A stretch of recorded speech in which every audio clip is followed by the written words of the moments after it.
The alarm blared across the command center. Commander Tae-ho Kim ran to his station, his heart racing. The screen showed 5 massive ships appearing near Earth's orbit. Their size made Earth's biggest battleships look like toys. "What are we looking at?" Tae-ho asked, his voice steady despite his fear. "Unknown vessels, sir. They just appeared. No warning." The young officer's hands shook as she worked the controls. Tae-ho nodded. Humanity had built its small defense fleet after settling Mars and Europa. But these ships were far beyond anything humans had seen. "Open all channels. Try to talk to them," he ordered. After 10 tense minutes, the largest alien ship responded. The screen showed a tall, gray-skinned being with 4 eyes and sharp teeth. "I am Admiral Vextar of the Kravax Empire," the alien said in perfect English. "Your world is now part of our territory. Surrender your weapons and prepare for occupation." Tae-ho kept his face blank. "This is Commander Kim of Earth. We welcome peaceful contact with your species, but we are not surrendering our planet." Admiral Vextar made a sound like broken glass. It took Tae-ho a moment to realize it was laughter. 12 systems have fallen to the Kravax. Your primitive weapons cannot hurt us. Surrender now and your deaths will be quick." Tae-ho looked around the command center. Every face showed the same determination. "We decline your offer, Admiral." The screen went black. "All ships, battle stations," Tae-ho ordered. "This is not a drill." Within minutes, the alien ships launched hundreds of smaller craft. Earth's defense systems came alive, firing missiles and laser weapons. The battle for Earth had begun. Admiral Vextar watched the human ships with amusement. The Kravax had conquered every species they met. Some fought back, but none for long. These humans would be the same. "Their ships are moving to protect population centers," his second-in-command reported. "Predictable. Target their largest vessel first," Vextar ordered. But as the battle unfolded, his amusement turned to confusion. The human ships didn't follow any pattern the Kravax knew. They split up, regrouped, and attacked from unexpected angles. "Sir, we've lost 30 fighters already," his officer reported with shock. "Impossible." Vextar slammed his fist on the control panel. Tae-ho's flagship took heavy damage, but they had destroyed over 50 enemy craft.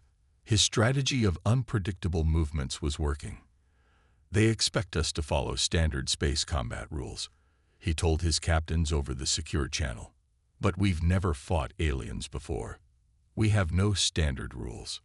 Earth's smaller, faster ships darted between the massive Kravax vessels, hitting weak points and then retreating. The Kravax seemed confused by tactics that no military textbook would recommend.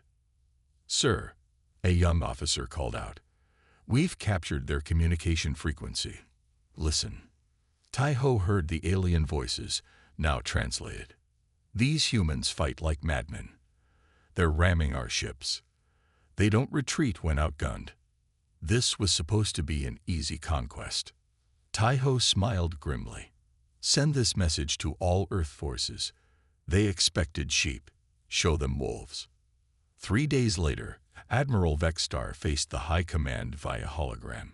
His uniform was torn, and a bandage covered one of his 4 eyes. "The initial attack has failed," he admitted. "These humans, they're different." "Different how?" asked Supreme Commander Drav. "They don't fight like civilized beings.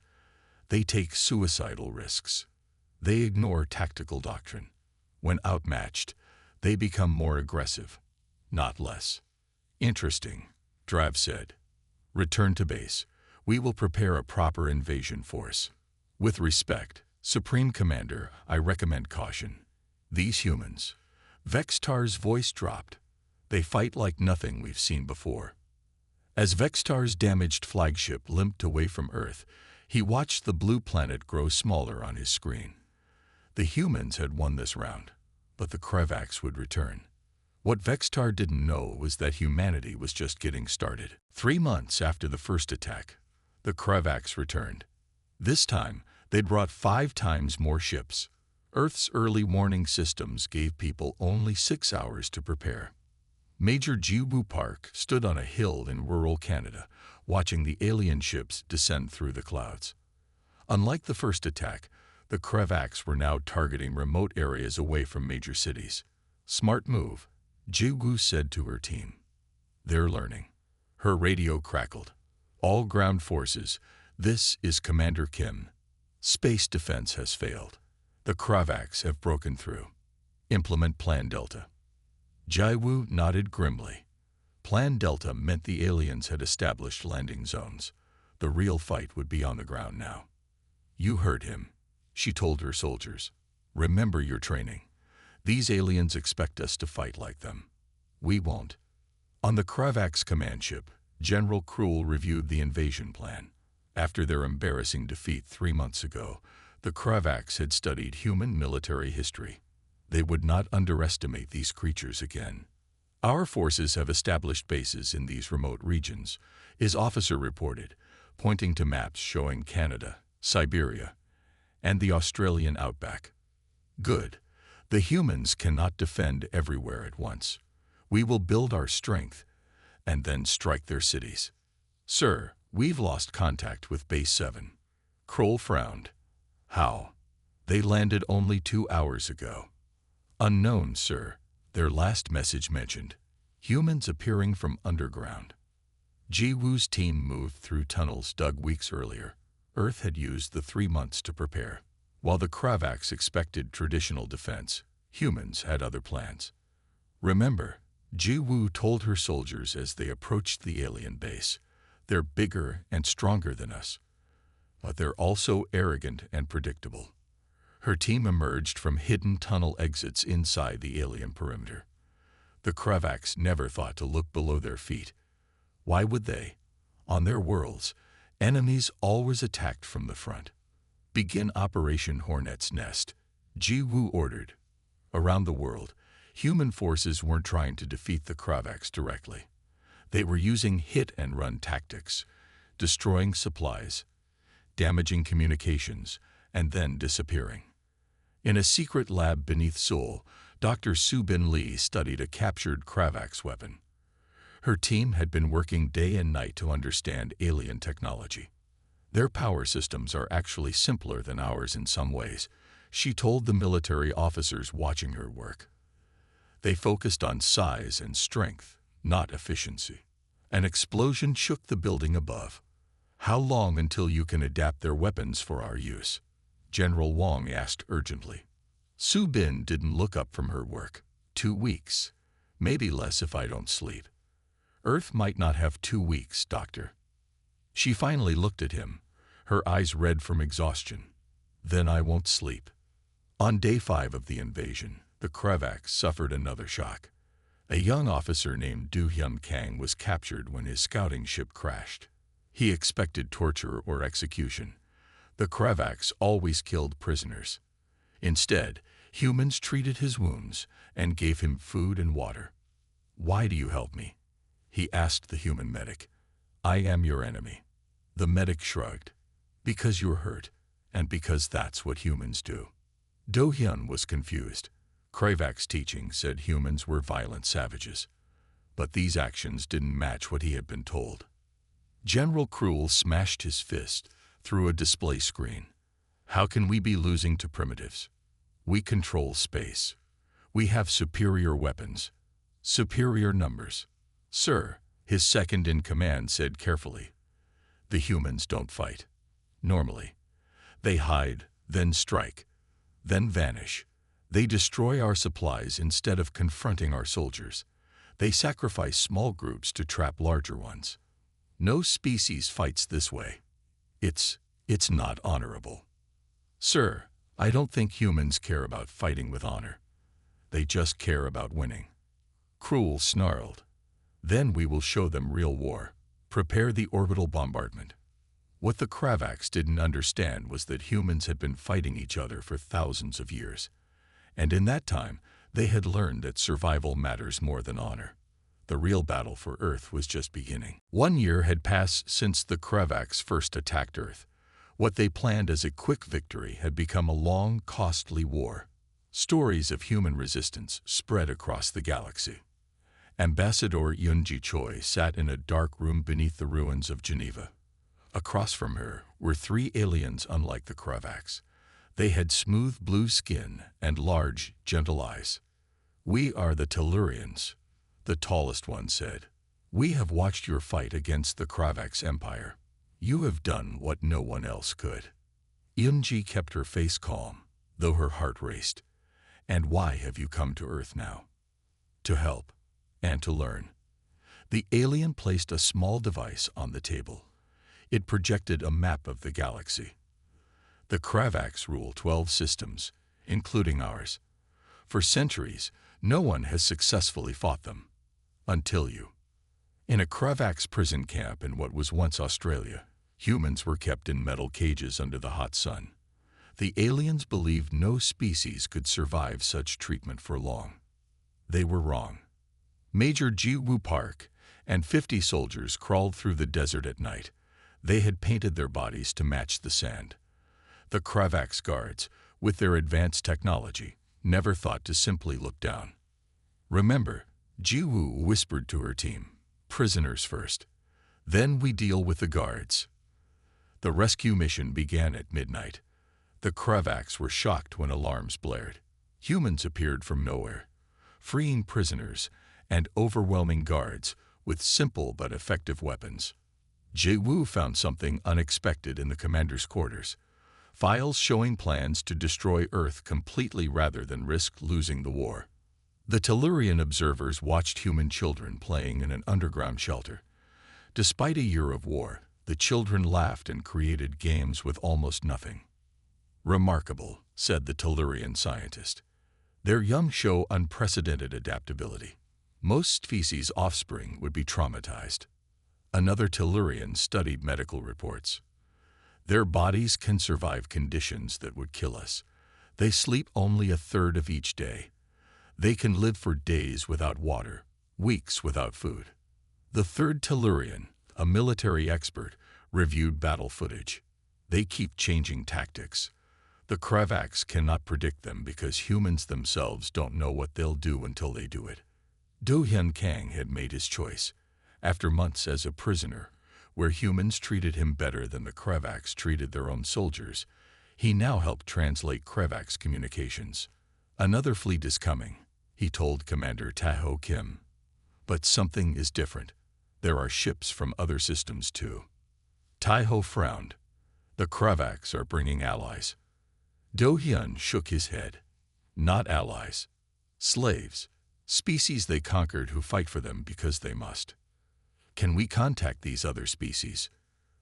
"Perhaps, but it would be very dangerous." Tae-ho smiled slightly. "Dangerous is what humans do best." On the Kravaks' homeworld, the High Command was in chaos. "The human resistance grows stronger, not weaker," shouted General Krul. "They should have broken months ago." Admiral Vextar, now with a mechanical eye replacing the one he lost in the first battle, spoke quietly. "We may have made a mistake attacking Earth." "Explain," demanded the Supreme Commander. "Most species we conquered evolved as prey. They developed technology, but kept prey instincts. They surrender when faced with superior force." Vextar pulled up images of Earth's wildlife. "But these humans, they evolved as predators. They don't have surrender in their nature." "Are you suggesting we retreat?" "Impossible. No species has ever defeated the Kravaks." Vextar looked at his leaders with his one good eye and his one mechanical one. "Then perhaps it's time to consider that humans are not like any species we've met before." Back on Earth, Ambassador Yunji met again with the Tellurians. This time, representatives from other conquered worlds joined secretly. "The galaxy is watching Earth," the Tellurian leader said. "For the first time, someone fights the Kravaks and survives. You give others hope." Yunji nodded. "Then perhaps it's time we take this fight beyond Earth." For the first time since the war began, humanity dared to think beyond survival. they began to imagine victory. The Tellurian scientists worked in a hidden lab beneath the ruins of Seoul. They studied human biology, history, and culture with growing amazement. "This cannot be right," said Chief Scientist Nara as she reviewed her data. According to these readings, humans regularly endure conditions that would kill most sentient species. She showed her findings to the other scientists. On the screens, humans ran for hours without stopping. They ate foods filled with burning chemicals for pleasure. They willingly jumped into freezing water. "They call this sports and recreation," Nara explained to her team. "What would torture other species, they do for fun." In a secure room nearby, Du Hyun Kang sat with Tellurian military experts. They watched videos of human history. For most of their existence, humans fought each other, Du Hyun explained. The Kravaks thought this made them weak and divided. We were wrong. It made them masters of warfare. The Tellurians watched in silence as the history unfolded. Humans fighting with sticks and stones. Humans creating increasingly deadly weapons. Humans adapting to every battlefield from deserts to frozen mountains. "Most species develop technology first, then weapons," said the Tellurian commander. "Humans developed weapons first, then used those skills to create technology." Dr. Subin Lee and her team had finally cracked the Kravaks' weapon systems. Using parts from captured ships, they built new hybrid weapons that combined alien power with human ingenuity. The Kravaks design weapons for maximum destruction, she explained to Commander Tae-ho Kim, but they lack creativity. Their tactics haven't changed in centuries because they never needed to change. Tae-ho picked up one of the new rifles. It was smaller than a Kravaks weapon, but just as powerful. "And ours have changed constantly because we always fought ourselves." Subin nodded. "Exactly. We've had to innovate to survive each other. Now that will help us survive them." Nara, the Tellurian scientist, presented her final report to Ambassador Yunji and Earth's military leaders. "Our conclusion is clear," she said, her voice filled with awe. "Humans evolved on what we would call the death world. Your gravity is higher than most habitable planets. Your weather is more extreme. Your planet is filled with predators." She displayed images of Earth's animals alongside aliens from other worlds. "Most sentient species evolved as plant eaters or specialized hunters, but humans evolved as what you call persistence hunters. You chased prey until it collapsed from exhaustion. This gave you incredible endurance that no other species can match." The room was silent as she continued. "You can survive with broken bones. You can lose limbs and live. Your bodies automatically repair damage that would kill others. You sleep less, eat almost anything, and can adapt to almost any environment." General Wong spoke up. "Are you saying we're somehow superior?" Nara shook her head. "Not superior. Different. Terrifying. From the perspective of most galactic species, humans are almost unkillable." On his flagship, Admiral Vextar received the latest reports of human resistance. Despite a year of fighting, Earth remained unconquered. "They should have surrendered by now," his officer complained. "No rational species would continue fighting when victory is impossible. That is the problem." Vextar replied quietly. "We assumed humans think like us. They don't." He pulled up footage captured from a recent battle. Human soldiers carried wounded companions for miles. Others fought on despite serious injuries. Some sacrificed themselves to save others. "The Tellurians are helping them now," his officer noted. "Others may join them. We should end this quickly." Vextar nodded slowly. "Prepare the planet killer. If we cannot conquer Earth, we will destroy it. The galaxy must see what happens to those who resist the Kravaks." What Vextar didn't understand was that threatening extinction wouldn't make humans surrender. It would only make them fight harder. And now, they were not fighting alone. Commander Tae-ho Kim stood beside Ambassador Yunju Choi in the underground command center. Before them were representatives from 7 alien species, all former victims of the Kravaks Empire. "Today, we make history," Yunji said. the first alliance between Earth and other worlds. The Tellurian leader stepped forward. For too long, the Kravaks have ruled through fear. No single species could stand against them. But together, with humans leading our forces, we have a chance. Tai-Ho nodded. We bring different strengths to this fight. Humans know war. Your people know the galaxy and have advanced technology. Together, we can win. The treaty was simple. The aliens would provide technology and knowledge, and humans would provide military strategy and soldiers. The Galaxy Freedom Alliance was born. Dr. Su-Bin Lee worked with alien scientists in her lab. Together, they created weapons that no one had imagined before. Human weapons are simple but clever, said the Tellurian engineer. Our technology is advanced, but follows predictable patterns. Together, we create something new. Su-Bin held up a small device. This can disable Kravak ships without destroying them. We can save the slaves forced to work on those ships. The alien looked at her curiously. You care about saving them, even in war. Especially in war, Su-Bin replied. That's when it's most important to remember who we want to be. Major Ji-Woo Park trained the first mixed human-alien fighting units.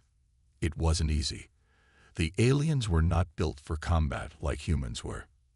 Again, she ordered as the group practiced an ambush tactic. Remember, the Kravaks expect direct attacks. They don't look up or down. Use that. A tall, thin alien named Kren fell again. His species had evolved in low gravity, and Earth's pull was hard on his body. Ji-Woo helped him up. You're getting stronger each day. Soon this will feel normal. How do you humans live like this? Kren asked. Your world is so heavy, so harsh. Ji-Woo smiled. That harshness made us who we are. Now it will help free your world too. In his quarters, Do-Hyun Kang recorded a message. It would be broadcast to all Kravak ships and colonies. I am Do-Hyun Kang, former officer of the Kravaks fleet, he began. I speak to all those who serve the Empire, especially those from conquered worlds. What we were told about humans is wrong. He paused, thinking of all he had seen. Humans are not savages. They fight fiercely, yes, but they also show mercy. They value life, all life, not just their own. I have seen them risk death to save enemies. Do-Hyun looked directly at the camera. The Empire tells you that strength comes from fear and control. Humans show that real strength comes from cooperation and freedom. Join us. Help end the cycle of conquest. Together, we can build a galaxy where no species rules over others. On Kravax Prime, the ruling council viewed reports about the growing rebellion with alarm. 12 worlds now openly support the humans, reported the intelligence officer. Our own soldiers from conquered species are deserting. And the humans? Asked Supreme Commander Drav. They've begun offensive operations. This recording was taken before we lost control of the Naxos system. The screen showed human soldiers fighting alongside aliens. They moved with a coordination that shocked the Kravaks leaders. Humans protected their alien allies, putting themselves in danger to save others. How do they inspire such loyalty? Drav wondered. Admiral Vextar, watching silently until now, spoke up. They offer something we never did, freedom and respect. Perhaps that is more powerful than fear. Drav slammed his fist down. Nonsense. Fear is the only language lesser species understand. We will show them true fear. He turned to his officers. Move the planet killer into position. Earth dies in 10 days. But the Alliance already knew about the planet killer, and they had a plan to stop it. The race to save Earth had begun. For the first time since the war began, humans left their solar system. Using ships built with Tellurian technology, the Alliance launched attacks deep into Kravak's territory. Commander Tai-Ho Kim stood on the bridge of the Earth Hope, the largest ship humans had ever commanded. Around him, a mixed crew of humans and aliens worked together. Fleet is in position, reported his second-in-command. all ships ready to jump. Tai-ho took a deep breath. Begin Operation Freedom. Jump now. In perfect unison, 50 ships vanished from Earth space and appeared near a Kravax slave world. The battle for the galaxy had begun. The Kravax defenders were completely surprised. They had never expected humans to bring the fight to them. "Unknown fleet in orbit," shouted a Kravax officer. "Their weapons air." His words were cut short as Subin's new hybrid weapons disabled the Kravax communications. Unlike normal attacks that destroyed everything, these weapons targeted only military systems. "Remember," Tai-ho's voice came through all Alliance ships. "Our goal is liberation, not destruction. Target military assets only." The human tactics confused the Kravax commanders. Their battle doctrine called for total destruction of enemy forces, but the Alliance ships moved unpredictably, disabled rather than destroyed, and focused on freeing slaves rather than conquering territory. On the planet below, Major Ji-woo Park led her Special Forces unit to the surface. Her team included humans and aliens from 5 different species. "Move quickly," she ordered. "We have 30 minutes to secure the control center." The Kravax guards never saw them coming. Ji-woo's team used tactics no Kravax commander had ever seen before. Some moved through ventilation systems too small for Kravax. Others used climbing equipment to scale walls labeled "impossible to climb." Inside the main building, Ji-woo faced a squad of Kravax soldiers. They were twice her size, with advanced armor and weapons. She smiled. "Surrender now. You won't be harmed." The Kravax commander laughed. "One small human thinks we will surrender." Ji-woo shrugged. "I tried being nice." She pressed a button on her wrist. From hidden positions, her team fired Subin's special weapons. The Kravax soldiers' systems failed instantly, leaving them trapped in their heavy armor.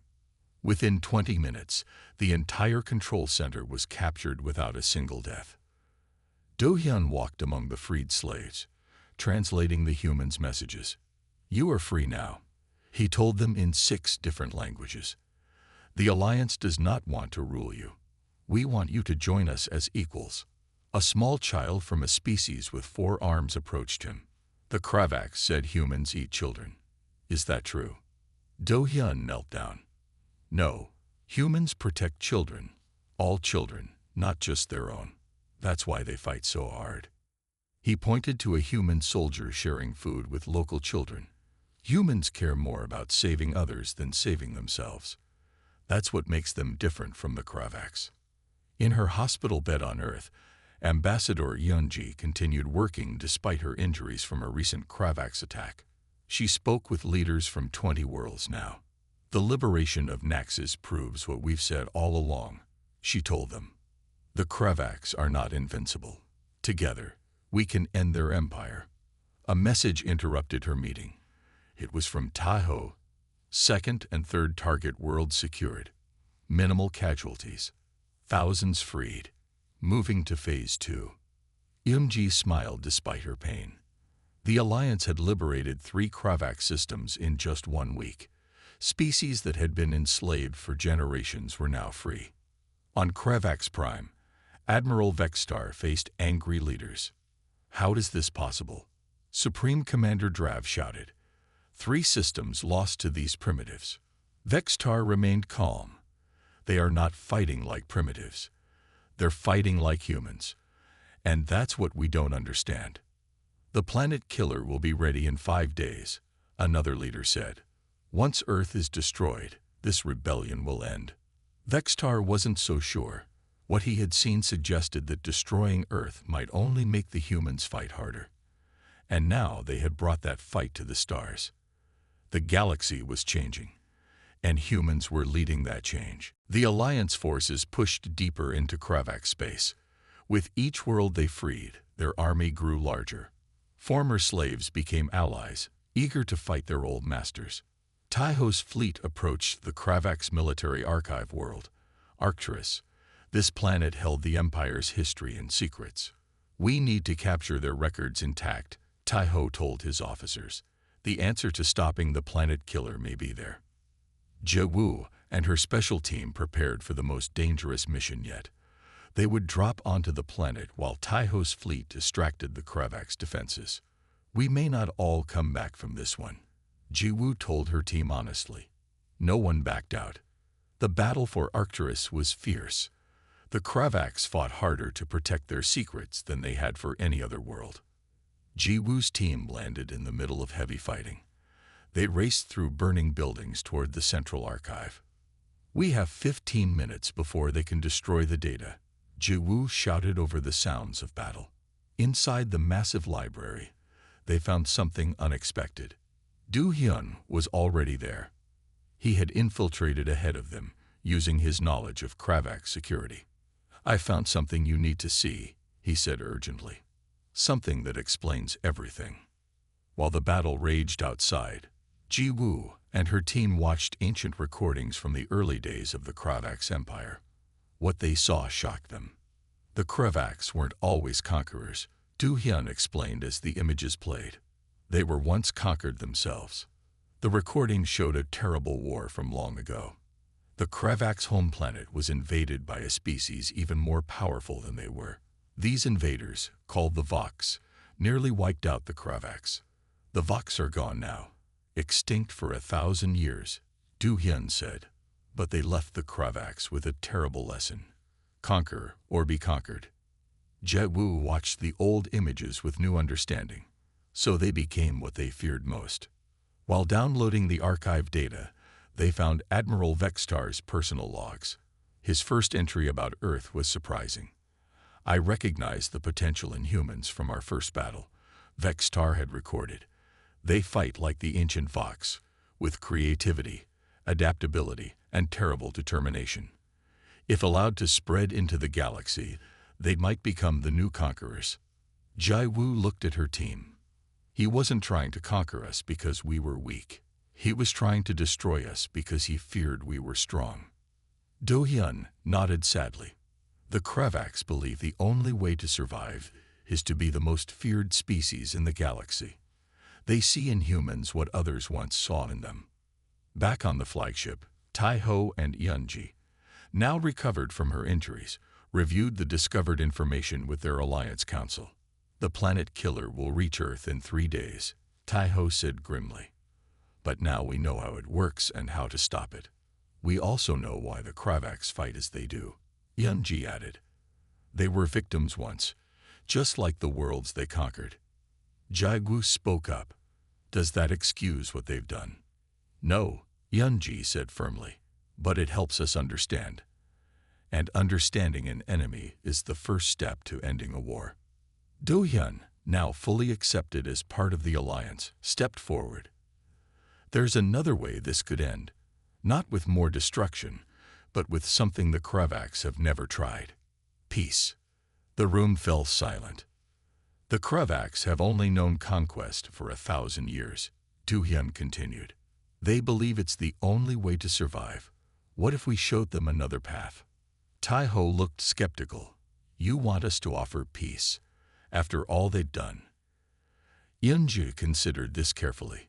Not surrender. Alliance. We could offer them membership in our new galactic community.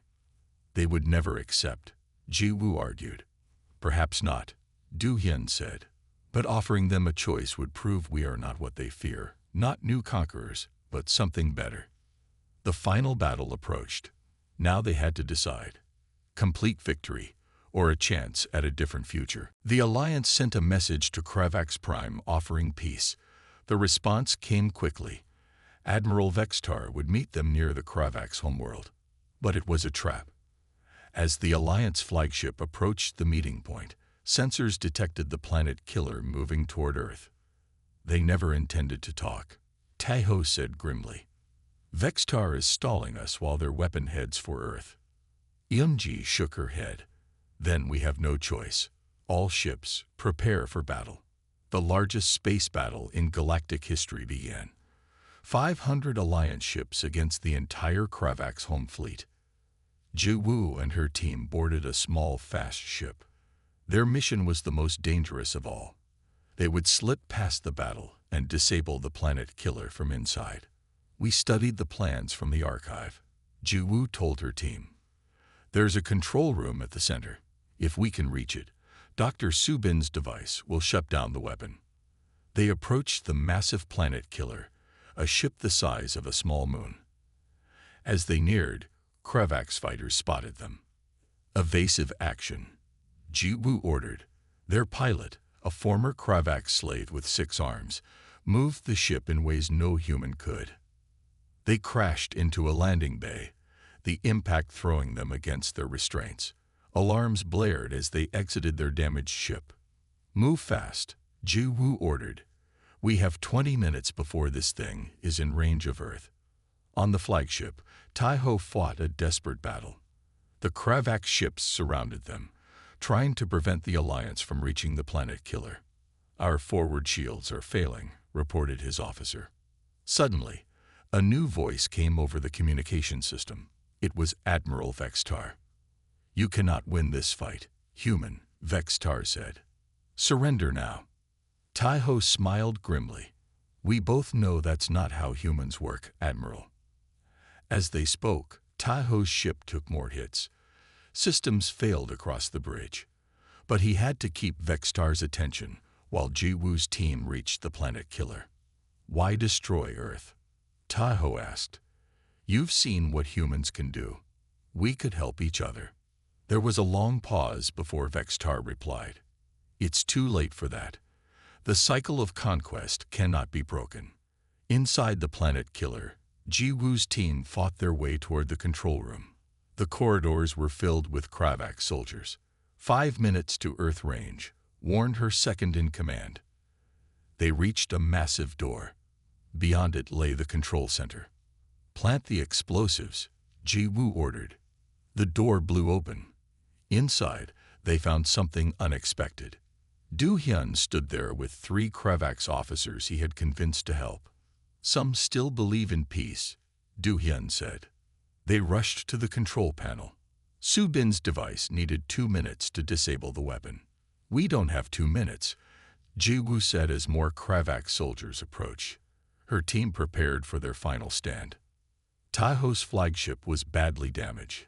Half the bridge was exposed to space, protected only by emergency force fields. Admiral, his officer reported, the planet killer is 1 minute from firing range. Taiho made his decision. All crew to escape pods. Target the flagship for collision with the planet killer's main gun. Sir, you can't. That's an order, Taiho said calmly. Someone has to stay and pilot. As the crew evacuated, Taiho set the ship on its final course. He opened a channel to Vextar. Watch closely, Admiral. This is how humans fight for what matters. Inside the planet killer, Jiwoo's team heard the alarm. Something's approaching fast, Do-hyun said, looking at the screen. It's the flagship.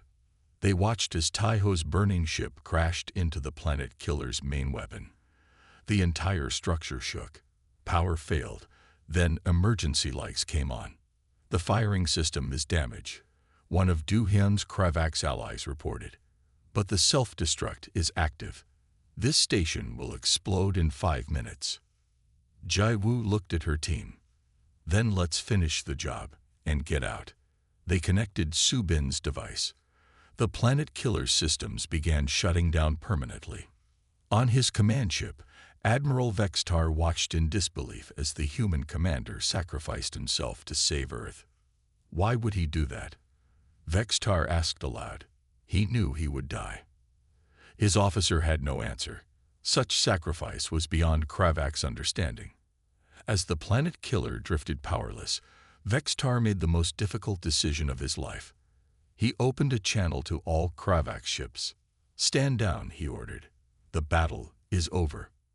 After 1,000 years of conquest, for the first time in their history, the Kravax surrendered. 1 year after the final battle, representatives from 50 worlds gathered on Earth.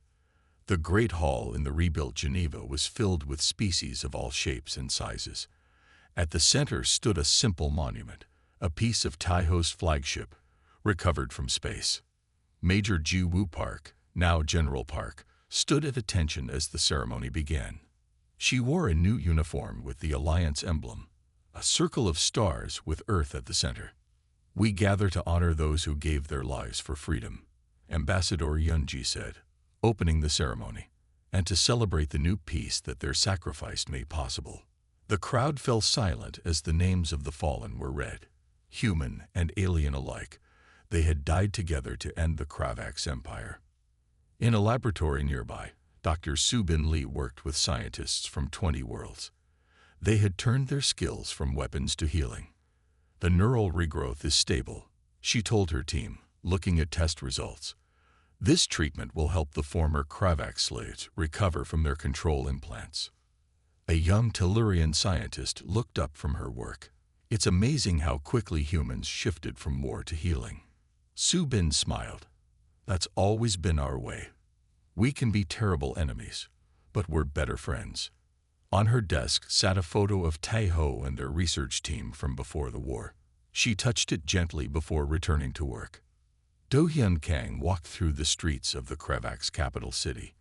Once a place of military parades and fear, it was now busy with people from many worlds. He stopped at a new school where young Kravax learned alongside children from other species, even humans. Inside, teachers explained a new history, one that acknowledged the past but looked toward a better future. "The children adapt faster than the adults," said his companion, a former Kravax general who had joined the peace movement. Do-hyun nodded. "That's true for all species. The young aren't bound by old fears." He had dedicated his life to helping the Kravax find a new identity, not as conquerors, but as one civilization among many. In the Great Hall, Yunji introduced the newest member of the Galactic Council, the first human to hold such a position. "Humanity has shown the galaxy both what we should fear and what we should aspire to be," she said.